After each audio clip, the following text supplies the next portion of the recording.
সমাজতান্ত্রিক শ্রমিক ফ্রন্টের তৃতীয় কেন্দ্রীয় সম্মেলন অনুষ্ঠিত হতে যাচ্ছে আগামী 19শে মে।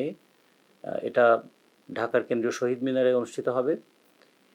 বাংলাদেশের শ্রমজীবী মানুষ এতটা বিপদসংকুল এবং কষ্টকর পরিস্থিতিতে এর আগে কখনো পড়েনি। আমাদের শ্রমশক্তির পরিমাণ 7,34,00,000 এবং অবাক বিস্ময়ের ব্যাপার যে দিন দিন আমাদের প্রাতিষ্ঠানিক শ্রমিকের পরিমাণ কমছে। এখন বাংলাদেশের 88% শ্রমিক তারা অপ্রাতিষ্ঠানিক খাতে কাজ করে। তাদের মাসিক মজুরি নেই, তাদের নিয়োগপত্র নেই, পরিচয়পত্র নেই, তাদের সুনির্দিষ্ট কর্মঘণ্টা নেই, তাদের জীবন এবং জীবিকা দুটোই একটা ঝুঁকিপূর্ণ। অন্যদিকে প্রাতিষ্ঠানিক খাতে যারা আছেন তারা শ্রম আইনের নানা ধরনের কালাকানুনের নিগড়ে তাদের সংগঠন করার স্বাধীনতা, তাদের দর কষাকষি করার স্বাধীনতা, তাদের মজুরি নির্ধারণের স্বাধীনতা, কর্মক্ষেত্রে নিহত বা আহত হলে পর্যাপ্ত ক্ষতিপূরণের পরিমাণ এবং সবচেয়ে বড় কথা মর্যাদাপূর্ণ জীবনযাপনের অধিকার সমস্ত কিছু হারাতে বসেছে। আমাদের সরকার সবসময় সংবিধানের কথা বলেন, গণতন্ত্রের কথা বলেন, কিন্তু সংবিধান বর্ণিত অধিকার লঙ্ঘিত হয়েছে। শ্রমিকদের জীবনে গণতন্ত্রের লেশ মাত্র নেই, যে কারণে বাংলাদেশের 2 লক্ষের উপরে প্রাতিষ্ঠানিক ইউনিট থাকার পরেও সেখানে ইউনিয়নের সংখ্যা হচ্ছে 9,000। 7,34,00,000 শ্রমশক্তির মধ্যে মাত্র 32 লক্ষ শ্রমিক তারা কোনো না কোনো ইউনিয়নের সদস্য। ফলে বিপুল সংখ্যক শ্রমজীবী মানুষ, তাদের না আছে ট্রেড ইউনিয়ন অধিকার, তাদের না আছে গণতান্ত্রিকভাবে সেটা চর্চা করার বিষয়।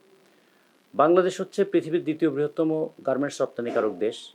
আমাদের প্রতি বছরের রপ্তানি আয়ের পরিমাণ গড়ে গত বছরও ছিল এটা $52 বিলিয়ন, তার মধ্যে $42 বিলিয়ন এসেছিল আমাদের গার্মেন্টস থেকে।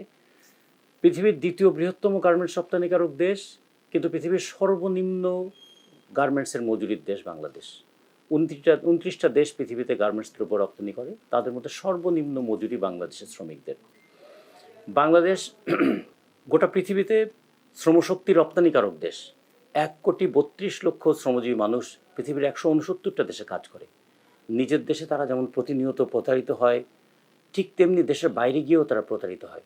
অথচ এরাই তো বাংলাদেশে রেমিটেন্সের নামে বৈদেশিক মুদ্রা পাঠায়। গত বছরও $22 বিলিয়ন তারা পাঠিয়েছে।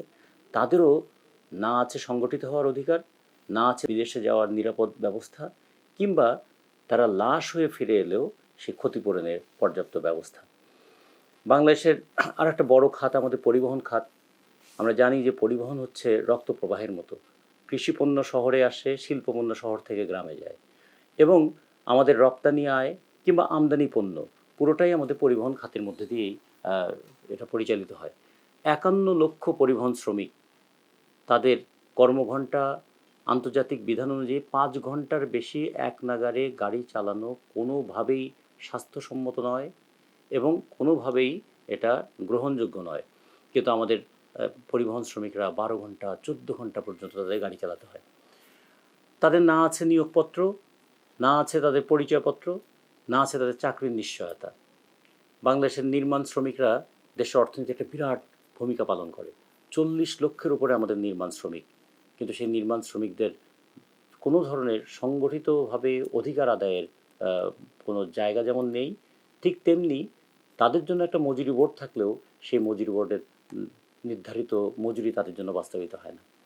আমাদের চা শ্রমিক বাংলাদেশের প্রত্যন্ত অঞ্চলে 1,36,000 চা শ্রমিক বাংলাদেশে 10 কোটি কেজি চা পাতা উৎপাদন করে। গোটা বিশ্ববাজারে বাংলাদেশের চায়ের একসময় সুনাম ছিল। বাংলাদেশের আভ্যন্তরীণ চায়ের চাহিদাটা বেড়ে যাওয়ার কারণে আমরা এখন আমাদের চায়ের উৎপাদিত চায়ের 90% বেশি নিজেরাই আমরা কনজিউম করি। কিন্তু সেই চা শ্রমিকদের জীবনের দুর্দশা এটা চোখে দেখলেও বিশ্বাস করার মতো হয় না। তাদের এখনও পর্যন্ত 170 বছরের চা বাগানের ইতিহাস, এখন আমাদের চা বাগানের শ্রমিকদের দৈনিক মজুরি 170 টাকা। তারা জন্মে এবং মরে এই দেশে বংশ পরম্পরায় বসবাস করেও ভূমির অধিকার অথবা বাসস্থানের অধিকার এখনও পায়নি।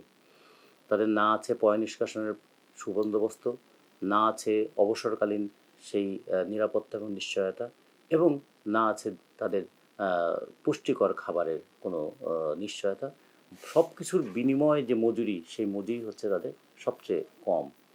আমাদের এখানে যদি বলি রিরোলিং মিলের শ্রমিকরা সবচেয়ে কষ্টকর কাজের মধ্যে যারা থাকেন, এর মধ্যে কিছু আছে আধুনিক রিরোলিং মিল, কিছু আছে ছোটোখাটো রিরোলিং মিল। 400-র উপরে ছোটোখাটো রিরোলিং মিলে 2 লক্ষের উপর শ্রমিক। বাংলাদেশের মোট চাহিদার যে রড তার প্রায় পুরোটাই আমাদের দেশে উৎপাদিত হয় এখন। কিন্তু সেই শ্রমিকদের মজুরি, তাদের কর্মঘণ্টা, তাদের নিরাপত্তা এবং তাদের সবচেয়ে বড় কথা তাদের স্বাস্থ্যসম্মত বাসস্থান, কোনো কিছুরই নিশ্চয়তা সেখানে নেই। সবচেয়ে বড় ভয়ঙ্কর বিষয় হলো বড় 8টা যে স্টিল মিল আছে সেখানেও যেমন ট্রেড ইউনিয়ন নেই, যেগুলো ছোট ছোট কারখানা সেখানেও ট্রেড ইউনিয়ন অধিকার সংকুচিত। ফলে ট্রেড ইউনিয়ন হচ্ছে শ্রমিকদের গণতান্ত্রিক হাতিয়ার, হাতিয়ার কেড়ে নিয়ে তাদেরকে অসহায় করে রাখা হয়েছে। আমরা যদি দেখি আমাদের তাঁত শ্রমিকরা বাংলাদেশের নিজস্ব ব্যবহার্য লুঙ্গি, শাড়ি থেকে শুরু করে সমস্ত কিছু উৎপাদিত হয় তাঁত শ্রমিকদের দ্বারা। সেই তাঁত শ্রমিকদের দুর্দশার কথা বলে শেষ করা যাবে না। তাদেরও শ্রমিক হিসাবে আজ পর্যন্ত তারা পরিচয়পত্রটাও ঠিকমতো পায়নি। তাদের রেশন নেই, আবাসন নেই, তাদের নির্দিষ্ট মজুরি নেই। আমরা যদি দেখি আমাদের হালকা যানবাহন, একটা অদ্ভুত বলবো যে প্রতারণার ফাঁদে তারা পড়েছে।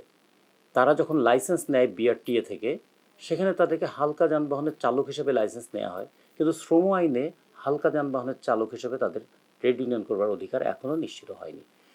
ফলে প্রায় 17 লক্ষের উপরে হালকা যানবাহনের চালক, তাদের নিয়োগপত্র নাই, পরিচয়পত্র নাই, কর্মঘণ্টা সুনির্দিষ্ট নয়, 12 ঘন্টা 14 ঘন্টা কাজ করে। এমনকি মালিক যখন বলবেন তখন তারা কাজে নিয়োজিত হয়, যখন তাদেরকে তাড়িয়ে দেবেন তখন তারা কাজ থেকে বিতাড়িত হয়ে যায়। ফলে এই হালকা যানবাহনের শ্রমিকরাও এই ধরনের একটা পরিবেশের মধ্যে আছে। এমনি করে আমাদের ব্যাটারি রিক্সার সঙ্গে যুক্ত আছে, ব্যাটারি রিক্সা, ইজি বাইক, তার সঙ্গে প্রায় 50 লক্ষ মানুষ এই কর্মক্ষেত্রে আছে। এর সঙ্গে যদি 4 জনের পরিবার ধরি, 2 কোটি মানুষ এর সঙ্গে যুক্ত। এই ব্যাটারি আমদানি হয়, উৎপাদন হয়, ব্যাটারি ব্যবহার হয়, কিন্তু ব্যাটারি চালিত যানবাহনের এখনও পর্যন্ত লাইসেন্স তারা পায়নি। ফলে একদিকে পুলিশের হয়রানি, আরেকদিকে মাস্তানদের হয়রানি, আরেকদিকে অনিরাপদ জীবন।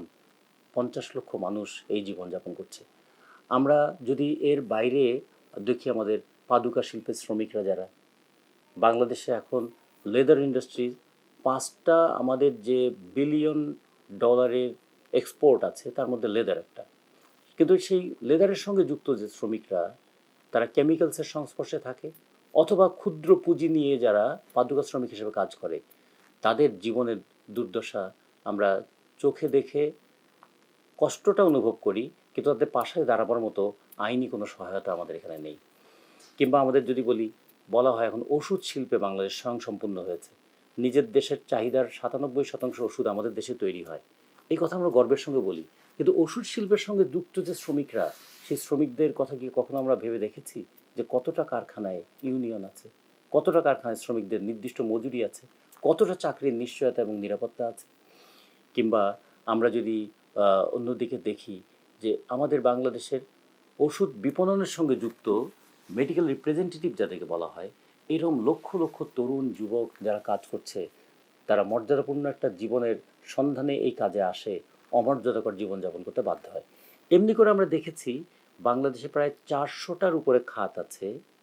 এর মধ্যে সরকার 105টা খাতকে স্বীকৃতি দিয়েছে। এর মধ্যে মাত্র 43টা খাতে মজুরি নির্ধারণের জন্য বোর্ড আছে, এবং সেই বোর্ডে আইন অনুযায়ী প্রতি 5 বছর পর পর মজুরি পুনর্নির্ধারণ করার কথা। 5 বছরের দ্রব্যমূল্য কি এক জায়গায় থাকে? ফলে দ্রব্যমূল্য বাড়ছে, কিন্তু তাদের মজুরি তার সঙ্গে পাল্লা দিয়ে আর বড় হচ্ছে না। ফলে প্রতি বছর সরকারি হিসাব অনুযায়ী আমাদের এখানে মুদ্রাস্ফীতি হচ্ছে 9.5%, আর শ্রমিকদের মজুরি বৃদ্ধির হার নাকি 5%। প্রতি বছর তাহলে 4.5% করে প্রাতিষ্ঠানিক খাতের শ্রমিকরাই তাদের মজুরি হারাচ্ছে, আর অপ্রাতিষ্ঠানিক খাতের শ্রমিকরা, তাদের কথা তো বলাই বাহুল্য। ফলে সব মিলিয়ে বাংলাদেশের শ্রমজীবীদের অবস্থাটা এখন দাঁড়িয়েছে এরকম যে টিকে থাকাটাই তাদের একটা যুদ্ধের মতো। এর মধ্যে আমরা যদি দেখি যে আমাদের শ্রম আইনে 354টা ধারা আছে, 21টা অধ্যায় আছে। এর মধ্যে সবচেয়ে গুরুত্বপূর্ণ যে জায়গাটা চাকরির নিয়োগ এবং শর্তাবলী। চাকরির নিয়োগ এবং শর্তাবলীর আগে যে বিষয়টা আছে যে শ্রমিক কারা, সেই সংজ্ঞাটাই এখন পর্যন্ত আমরা আধুনিক সংজ্ঞা করতে পারি নাই। যে কারণে অপ্রাতিষ্ঠানিক খাতে শ্রমিকরা শ্রমিকের সংজ্ঞায় এখনও পড়বেন কি না সেটা নিয়ে যেমন একটা প্রতিনিয়ত সংশয়ের মধ্যে তারা থাকেন।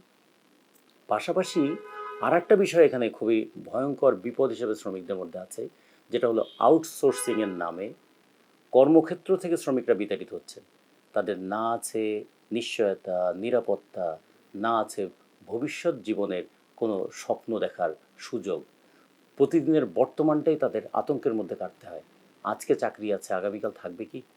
এর সঙ্গে আমাদের যদি বলি রাইড শেয়ারিং, আমাদের উবার, আমাদের পাঠাও, আমাদের ফুড ডেলিভারি সার্ভিস, তাদের সঙ্গে যুক্ত আছে যে তরুণরা অন্যের ঘরে ঘরে প্রয়োজনীয় জিনিস পৌঁছে দেয়, কিন্তু নিজের প্রয়োজনীয় বিশ্রাম নাই, নিজের জন্য প্রয়োজনীয় পুষ্টি নাই, নিজের জন্য প্রয়োজনীয় নিরাপত্তা নাই। এইরকম পরিস্থিতিতে যেমন শ্রমিকরা আমাদের উৎপাদনের চালিকা শক্তি হিসেবে আছে, $9 বিলিয়ন জিডিপি নিয়ে যে বাংলাদেশ যাত্রা শুরু করেছিল, বাংলাদেশ এখন $450 বিলিয়ন দেশে পরিণত হয়েছে। $110 মাথাপিছু আয় নিয়ে যে বাংলাদেশ যাত্রা শুরু করেছিল, তা এখন $2,793 মাথাপিছু আয়ের ঘোষণা দিয়েছে। $2,793 যদি মাথাপিছু আয় হয়, 5 সদস্যের একটা পরিবারের মাসিক আয় হওয়ার কথা $1,23,000। বাংলাদেশের কতটা শ্রমিক পরিবার এই আয়টা করে? ফলে মাথাপিছু আয় গড়ে তোলে যে শ্রমিকরা, তারা সে আয়ের যে কত নিচে পড়ে আছে, আর আরেক দলের হাতে এত সম্পদ জমেছে যে বাংলাদেশ হয়েছে এখন পৃথিবীতে সবচেয়ে দ্রুত গতিতে ধনী হওয়ার দেশ। বাংলাদেশ থেকে প্রতি বছর 72,000 কোটি টাকা যে পাচার হয়, এই টাকা তৈরি করে কারা? শ্রমজীবীদের শ্রমে ঘামে টাকা তৈরি হয়, টাকা পাচার হয়ে যায় দেশের বাইরে, আর সেই টাকা তৈরি করে যারা, তারা থাকে একটা নিরতিশয় দুঃসহ অনিশ্চিত জীবনযাপনের মধ্যে। একটা জিনিস খুবই উপহাস করার মতো আমাদের আইনে আছে, কর্মক্ষেত্রে কোনো শ্রমিক যদি মৃত্যুবরণ করে, তার জন্য ক্ষতিপূরণ নির্ধারণ করা হয়েছে $2,00,000। সরকার যখন বলছে আমাদের মাথাপিছু আয় $2,793, সেই সময় কর্মক্ষেত্রে মৃত্যুবরণ করলে তার ক্ষতিপূরণ হচ্ছে $2,000। 1 বছরের ইনকামের চাইতেও একটা মানুষের জীবনের মূল্য কম। ফলে বাংলাদেশের শ্রমিকরা একদিকে কাজ করলে মজুরি কম, মরে গেলে ক্ষতিপূরণ কম, বেঁচে থাকলে বেকারত্ব বরণ করার দুশ্চিন্তার মধ্যে তাদের জীবনযাপন করতে হয়, যে আয় করে তাতে সংসার চলে না, অপুষ্টির শিকার।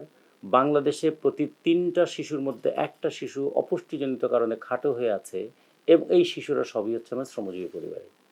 আমাদের শিক্ষার ব্যয় ক্রমাগত বাড়ছে, এবং শিক্ষার আঙ্গিনা থেকে ছিটকে পড়ছে আমাদের শ্রমজীবী মানুষের সন্তানেরা। চিকিৎসার ব্যয় ক্রমাগত বাড়ছে, আমাদের 100 টাকা চিকিৎসা ব্যয়ের 72 টাকা মানুষকে নিজের পকেট থেকেই খরচ করতে হয়। সেই ক্ষেত্রে আমাদের শ্রমিকদের পক্ষে সাধারণ চিকিৎসা করাটাও কঠিন হয়ে পড়েছে। ফলে একদিকে অর্থনৈতিক শোষণ লুণ্ঠন, আর একদিকে অধিকারহীনতা। ট্রেড ইউনিয়ন যা দর কষাকষি করে শ্রমিকরা তাদের অধিকারের নিশ্চয়তা দিতে পারতেন, সেই ট্রেড ইউনিয়ন অধিকার থেকে তাদেরকে বঞ্চিত রাখা, তাদের ভবিষ্যৎটাকে ক্রমাগত অনিশ্চয়তার মধ্যে আটকে ফেলে বর্তমানটাকে নিংড়ে নেওয়ার একটা চেষ্টা আমাদের এখানে আছে। ফলে মালিক শ্রেণীর স্বার্থে আমাদের শ্রম আইন, মালিক শ্রেণীর স্বার্থে আমাদের প্রশাসন, আর আইন এবং প্রশাসনের চাপে প্রতি মুহূর্তে নিংড়ে নেওয়া হচ্ছে শ্রমিকের শ্রম। এই পরিস্থিতিতে আমরা সমাজতান্ত্রিক শ্রমিক ফ্রন্ট আমরা বলছি, শুধুমাত্র মজুরি বৃদ্ধির আন্দোলন করে শ্রমিকদের এই দুর্দশা দূর করা যাবে না। শুধুমাত্র ট্রেড ইউনিয়নের দাবি দাওয়া উত্থাপন করে আমরা এই শোষণমূলক ব্যবস্থা থেকে মানুষকে মুক্ত করতে পারবো না। ফলে একদিকে মজুরি বৃদ্ধির আন্দোলন, ট্রেড ইউনিয়ন অধিকারের আন্দোলন, গণতান্ত্রিক শ্রম আইন প্রতিষ্ঠার আন্দোলন, কর্মক্ষেত্রে নিহত আহত হলে তার ক্ষতিপূরণের আন্দোলন, তার পাশাপাশি যে ব্যবস্থা প্রতিদিন শ্রমিকের শ্রমটাকে নিংড়ে নিচ্ছে সেই ব্যবস্থা পাল্টানোর আন্দোলন, এটা আমরা একসঙ্গে পরিচালনা করতে চাই। একদিকে ট্রেড ইউনিয়ন আন্দোলনকে আমরা শ্রমিকদের সংগঠিত হওয়ার মধ্য দিয়ে শিক্ষিত হওয়ার প্রতিষ্ঠান হিসেবে গড়ে তুলতে চাই, আর একদিকে ট্রেড ইউনিয়ন আন্দোলনকে একটা বিপ্লবী আদর্শে পরিচালিত করে সমাজ বদলের সংগ্রামে তাকে যুক্ত করতে চাই। আমরা দুনিয়ার মজদুর এক হও স্লোগানের মধ্য দিয়ে গোটা দুনিয়ার শ্রমজীবী মানুষকে যেমন ঐক্যবদ্ধ সংগ্রামের কাতারে নিয়ে আসতে চাই, বাংলাদেশেও প্রতিটা খাতের বিচ্ছিন্ন বিচ্ছিন্ন শ্রমিকদেরকে একটা ঐক্যবদ্ধ জায়গায় নিয়ে এসে সব শ্রমিকের দাবি হিসেবে ন্যূনতম জাতীয় মজুরি দাবি, তাদের জন্য সার্বজনীন পেনশনের দাবি, তাদের জন্য রেশনের দাবি, তাদের জন্য আবাসনের দাবি, তাদের সন্তানের শিক্ষার দাবি, তাদের বাচ্চাদের জন্য ডে কেয়ার সেন্টার, এবং বুড়ো বয়সে তাদের অবসরকালীন সময়ে তাদের একটা নিশ্চিত নিরাপদ জীবনের দাবি। এই দাবিগুলো যেমন উত্থাপন করছি, পাশাপাশি যে রাষ্ট্র শ্রমিকের শ্রমে সম্পদ বৃদ্ধি করে, শ্রমিককে প্রতিনিয়ত বঞ্চিত করে, সেই রাষ্ট্রের অন্যায় অন্যায্য এই যে ব্যবস্থা, সেই ব্যবস্থার বিরুদ্ধে শ্রমিকদেরকে সচেতন করে তোলার আমরা চেষ্টা করছি। তারই অংশ হিসেবে আগামী সম্মেলন। এই সম্মেলনের মধ্যে দিয়ে আমরা আহ্বান জানাবো গোটা বাংলাদেশের শ্রমজীবী মানুষের প্রতি, আমরা প্রত্যেকটা খাতের শ্রমিকরা তাদের নিজেদের সমস্যা সমাধানের জন্য যেমন লড়াই করব, সব সমস্যার মূল কারণ যে পুঁজিবাদী শোষণ, সেই কারণটাকে যেন আমরা কখনো ভুলে না যাই। লক্ষণটাকে আমরা দেখছি, কিন্তু কারণটাকে যেন কখনো অস্বীকার না করি। ফলে লক্ষণ হচ্ছে দারিদ্র, কারণ হচ্ছে পুঁজিবাদী শোষণ। ফলে দারিদ্র দূর করবার জন্য পুঁজিবাদী শোষণের বিরুদ্ধে লড়তে চাই। লক্ষণ হচ্ছে আমাদের অধিকারহীনতা, কারণ হচ্ছে শোষণটাকে অবাধ করা। আমাদের এখানে এই শোষণটাকে অবাধ করবার জন্য অত্যাবশ্যক পরিষেবা আইন বিলের নামে আর একটা বিল উত্থাপন করা হয়েছে। এর মধ্য দিয়ে শ্রমিকদের যে প্রতিরোধ করবার সর্বশেষ হাতিয়ার ধর্মঘট করার অধিকার, সেটাকেও কেড়ে নেবার একটা চেষ্টা করা হচ্ছে। এবং খেয়াল করার মতো 1952 সালে মুসলিম লীগ যে আইন করেছিল, 1958 সালে পাকিস্তানের সামরিক শাসক যে আইন করেছিল, সেই আইনই আজকে বাংলা অনুবাদ করে বাংলাদেশের সংসদ উত্থাপন করা হলো শ্রমিকদের অধিকার তার প্রতিরোধ করবার শেষ অস্ত্রটুকু গুড়িয়ে দেওয়ার জন্য। ফলে এই মুহূর্তে আমরা তাই দাবি জানাই, একদিকে অগণতান্ত্রিক কালাকানুনের বিরুদ্ধে লড়তে হবে, শ্রমিকদের ন্যায্য মজুরির জন্য লড়াই করতে হবে, শ্রমিকদের ক্ষতিপূরণের লড়াইটাকে শক্তিশালী করতে হবে। সবচেয়ে বড় যে কথাটা, শ্রমিকরা কাজ করতে আসে মর্যাদাপূর্ণ জীবনের জন্য। মজুরি এবং মুনাফার যে লড়াই চলছে, মালিকদের মুনাফা বাড়ছে, শ্রমিকদের মজুরি কমছে। মজুরি এবং মুনাফার এই লড়াইয়ে, মজুরির লড়াইকে আমরা মুনাফা ভিত্তিক সমাজ পাল্টানোর লড়াইয়ে রূপান্তরিত করতে চাই। ফলে এই তৃতীয় কেন্দ্রীয় সম্মেলনে বাংলাদেশের নানা ক্ষেত্র থেকে 29টা সেক্টর থেকে আমাদের শ্রমিকরা আসবেন। বাংলাদেশের ট্রেড ইউনিয়ন আন্দোলনের সমস্ত সিনিয়র নেতৃবৃন্দকে আমরা এখানে আমন্ত্রণ জানিয়েছি। আমরা আমাদের দেশের বাইরে ভারত, নেপাল, শ্রীলঙ্কার আমরা বামপন্থী এবং গণতান্ত্রিক আন্দোলনের সঙ্গে যুক্ত যে ট্রেড ইউনিয়ন নেতৃবৃন্দ, তাদেরকে আমন্ত্রণ জানিয়েছি। আমরা আমন্ত্রণ জানিয়েছি ইউরোপের দেশে দেশে যারা শ্রমিকদের অধিকার প্রতিষ্ঠার জন্য লড়ছেন তাদেরকে। পৃথিবীর যেখানেই আমরা বন্ধু খুঁজে পেয়েছি তাদেরকেও আমরা আমন্ত্রণ জানিয়েছি। আমরা এই সম্মেলনটাকে আয়োজন করেছি বাংলাদেশে, কিন্তু আহ্বানটা জানাতে চাই বিশ্বব্যাপী। ফলে বাংলাদেশের মাটিতে গোটা দুনিয়ার শ্রমজীবী মানুষের লড়াইটাকে শক্তিশালী করবার জন্য একটা ছোট্ট পদক্ষেপ হিসেবে আমরা আমাদের তৃতীয় কেন্দ্রীয় সম্মেলনটাকে দেখতে চাই। এই সম্মেলনে আমরা আমন্ত্রণ জানাই শ্রমজীবী মানুষের বন্ধুদেরকে, এই সম্মেলনে আমরা আহ্বান জানাই সমস্ত শ্রমজীবী মানুষকে, এবং আমরা বলতে চাই আমাদের এই আয়োজনকে সফল করার মধ্য দিয়ে ভবিষ্যতের লড়াইয়ের ক্ষেত্রটাকে আমরা প্রশস্ত করব। আজকের এই সম্মেলন আগামী দিনে আন্দোলনের ক্ষেত্র প্রস্তুত করবে। সেই আন্দোলনে অতীতে যেমন আমরা সকল মানুষের সহযোগিতা পেয়েছি, শ্রমজীবী মানুষের সহযোগিতা পেয়েছি, ঠিক তেমনি ভবিষ্যতে আমরা সহযোগিতা পাবো, এই প্রত্যাশা ব্যক্ত করে আপনাদেরকে সবাইকে ধন্যবাদ জানাই। আসুন 19শে মে শহীদ মিনারে বিকেল 3টায় সমাজতান্ত্রিক শ্রমিক ফ্রন্টের সম্মেলনে যুক্ত হই। আমাদের প্রতিটি মানুষের ক্ষুদ্র ক্ষুদ্র পদক্ষেপ আগামী দিনে একটা বৃহত্তর আন্দোলনের পটভূমি রচনা করবে। আমাদের মুষ্টিবদ্ধ হাত আগামী দিনে একটা প্রতিরোধের দুর্গ রচনা করবার জন্য শ্রমিকদের সাহস যোগাবে। আমাদের প্রত্যেকের ব্যক্তিগত উপস্থিতি একটা মিলিত জমায়েত হিসাবে শ্রমজীবী মানুষের বুকের মধ্যে সাহস যেমন তৈরি করবে, শত্রুদের বুকেও তেমনি কাঁপন ধরাবে। এই রকম একটা প্রতিজ্ঞা আমরা নিতে চাই, এবং সেই প্রতিজ্ঞাকে পূরণ করবার জন্য আমরা সফল করবার জন্য এই সম্মেলনের আয়োজনকে সমস্ত দিক থেকে সফল করবার জন্য আপনাদের অংশগ্রহণ, আপনাদের সমর্থন এবং আপনাদের সহযোগিতা প্রত্যাশা করি। আপনারা ভালো থাকবেন। বিপ্লব দীর্ঘজীবী হোক। হিন্দু মাসের জয়বাদ।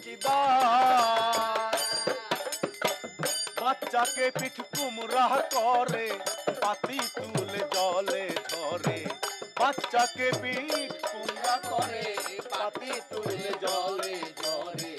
নইলে পেটে দানা পড়ে না ভাই বন্ধুগণ, কিশোর নবোচা শ্রমিকের গান, কিশোর নবোচা শ্রমিকের গান। ভাই বন্ধুগণ, কিশোর নবোচা